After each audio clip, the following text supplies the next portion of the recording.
Le décès de Françoise Hardy a plongé Jean-Marie Perrier, son compagnon de longue date, dans une profonde tristesse.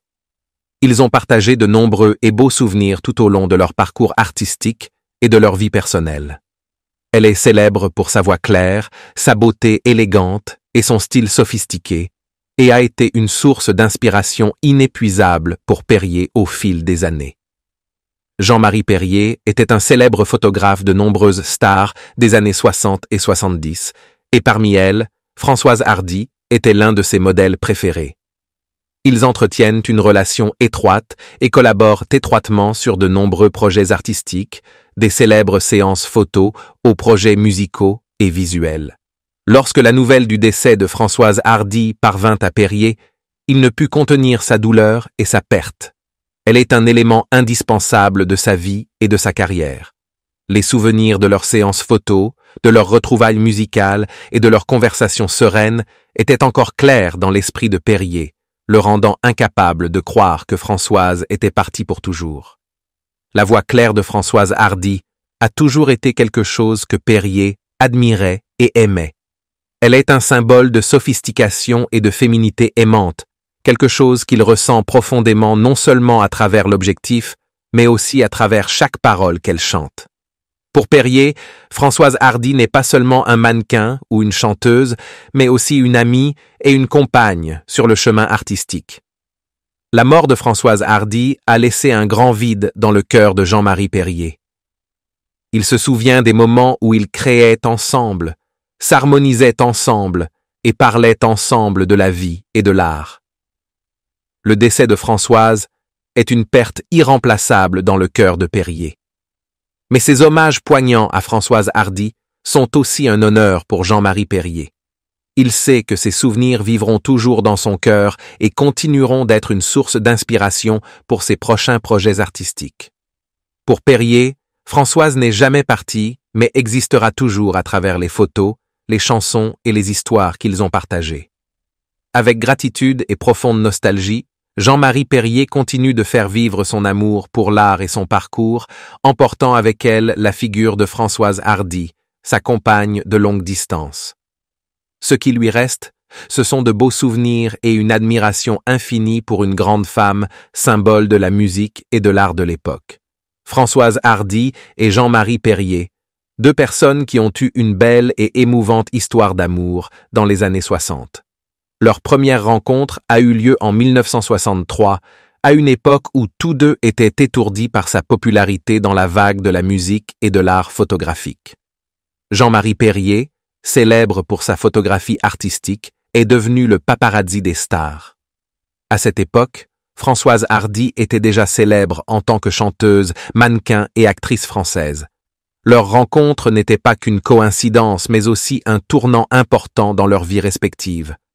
Ce fut un coup de foudre, se souvient avec émotion Jean-Marie Perrier en évoquant sa première rencontre avec Françoise. Elle est une image de jeunesse et de beauté immaculée, vivant avec sa mère et sa sœur dans un petit appartement à Paris. L'innocence et la beauté de Françoise ont touché le cœur de Jean-Marie au premier regard.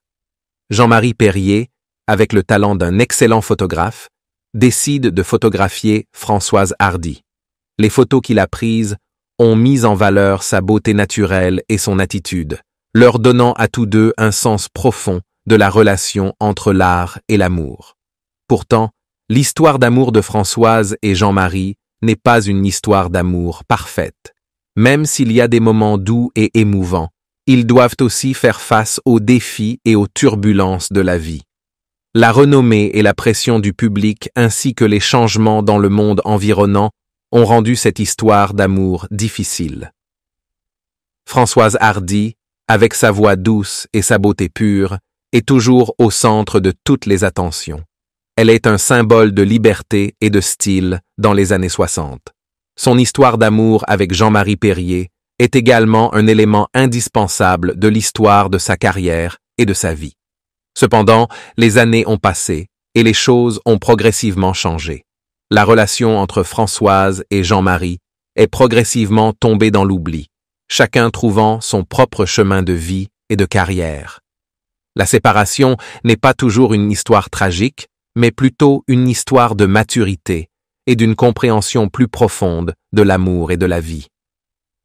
Jusqu'au décès de Françoise Hardy, une artiste à la vie pleine d'art et d'émotions, a fait réveiller les souvenirs de Jean-Marie Perrier et de leur amour dans le cœur des fans et des amoureux.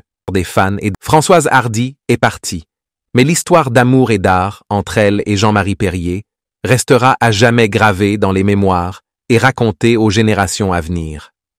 Leur amour, même s'il est passé, reste indissociable de l'histoire de deux personnes qui ont vécu autrefois des moments doux et significatifs dans le monde de l'art et de la musique française. Françoise Hardy et Jean-Marie Perrier, deux noms. Une belle et éternelle histoire d'amour dans les cœurs. Françoise Hardy et Jean-Marie Perrier, deux personnes qui ont entretenu des relations étroites dans l'histoire de la musique et de l'art français, entretiennent une étroite amitié au fil des années. Même si le temps a passé et que leurs vies ont changé, les sentiments entre eux n'ont pas changé. En novembre 2022, Jean-Marie Perrier, un homme de 84 ans toujours plein d'enthousiasme pour sa carrière et sa vie, donnait une interview sur RTL. Dans cette interview, il exprime ses sentiments particuliers pour Françoise Hardy, qui fut autrefois l'une des femmes importantes de sa vie. En fait, cela ne change jamais. Aujourd'hui, je continue de l'aimer et je l'aimerai jusqu'au bout. Ces déclarations ne sont pas seulement l'expression d'un sentiment personnel, mais aussi un témoignage de la profonde influence que Françoise Hardy a laissée sur Jean-Marie Perrier. Les deux ont connu des hauts et des bas dans leur relation, de leurs collaborations artistiques au moment où ils ont partagé les joies et les peines de leur vie personnelle. Mais malgré tous ces événements, l'amitié et l'affection sincère existent toujours et ne se sont pas estompées. Françoise Hardy, dont le parcours musical reste à jamais gravé dans les cœurs grâce à ses mélodies marquées des années 60 et 70, est une femme qui éprouve une forte attirance pour l'artiste Jean-Marie Perrier. Les souvenirs d'elle, des moments où ils se sont rencontrés et ont travaillé ensemble, ont gardé ses sentiments intacts et à jamais. C'est également un témoignage de fermeté et de loyauté dans l'amitié et l'amour. Même si le temps passe et que la vie change, les valeurs d'amitié sincère et d'amour profond sont toujours préservées et appréciées. Jean-Marie Perrier et Françoise Hardy en sont la preuve vivante, tant leur amour reste intact au milieu des changements de la vie. L'ancien compagnon de Françoise Hardy a été une source d'inspiration indispensable dans sa vie. Ils ont vécu des moments hauts en couleur et des moments d'émotion. En repensant à cette époque, Françoise ne pouvait s'empêcher de citer la citation de Paul Éluard que son ami répétait souvent « Mon passé s'évanouit, je cède la place au silence ». Cette phrase est apparue dans son esprit comme un rappel du changement et du passage du temps. Les souvenirs de cet ami s'estompent progressivement au fil des années, mais leur signification reste intacte. Françoise se souvient des moments où ils ont partagé les joies, les peines et les grands rêves de leur jeunesse. Ce compagnon a apporté à Françoise non seulement de beaux moments, mais aussi de la sympathie et des encouragements lors des épreuves de la vie. Ensemble, ils ont surmonté bien des hauts et des bas, et même s'il y a des moments de silence, cette amitié reste à jamais dans le cœur de Françoise comme une source d'inspiration inépuisable. La citation de Paul Éluard sert de préface à leur relation significative. Cela témoigne du fait que Françoise a appris à accepter le changement et à affronter le silence du passé. Ce qui s'est passé n'est plus aussi important que ce qu'elle détient dans le présent et le futur. Le vieux compagnon a traversé la vie de Françoise comme un trait de lumière, laissant des traces indélébiles. Avec le recul, elle se sent reconnaissante pour les doux moments et les précieuses leçons que cet ami lui a apportées. Et au milieu du silence, cette citation résonne encore, rappelant que le silence, ce n'est pas oublier, mais laisser l'amitié vivre pour toujours dans le cœur. Extravagant, attirant l'attention de la presse, qualifiant Taylor de chercheuse de fortune sans scrupules.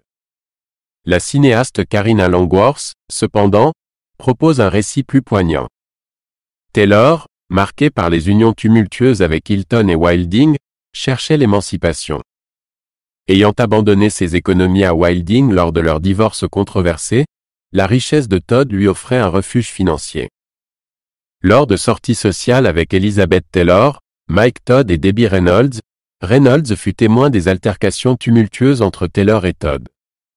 Lorsque Reynolds intervint pour défendre son ami, Taylor l'incita brièvement à se retirer, affirmant que leurs échanges animés n'étaient pas de simples querelles mais une forme de préliminaire. Étonnamment, cette approche non conventionnelle porta ses fruits, conduisant à la naissance de leur fille, Lisa, en 1957. La tragédie frappa à peine un an plus tard lorsque Todd périt dans un accident d'avion. Au cours des années suivantes, Taylor l'évoqua comme l'un de ses 3 grands amours, aux côtés de Richard Burton et, ironiquement, de sa collection de bijoux. Notamment, son union avec Todd resta le seul mariage qui échappa aux griffes du divorce. Lors d'une expérience de mort imminente, Taylor raconta une vision poignante. Elle prétendit avoir rencontré son défunt mari, Mike Todd, qui lui assura que ce n'était pas encore son heure. Il promit de l'attendre de l'autre côté lorsque le moment viendrait. Préparez les mouchoirs. Le tumulte entourant Mike Todd pâlit en comparaison du tumulte médiatique déclenché par la conquête ultérieure de Taylor. Quelques heures seulement après que le cœur à prendre d'Hollywood, Eddie Fisher, eut finalisé son divorce d'avec la petite amie de l'Amérique, Debbie Reynolds, Elizabeth Taylor accomplit l'impensable. Plutôt qu'une promenade nonchalante, elle dansa presque jusqu'à l'hôtel avec Fisher. Le scandale qui s'ensuivit rivalisa en ampleur avec la notoriété de Brangelina, voire la dépassa de plusieurs crans. Au milieu du tumulte de la liaison clandestine de Taylor et Fisher, Debbie Reynolds prit contact avec son amie confidente Elizabeth pour une discussion intime. Malheureusement pour Reynolds, la voix qui répondit n'était pas celle de Taylor mais de son époux infidèle,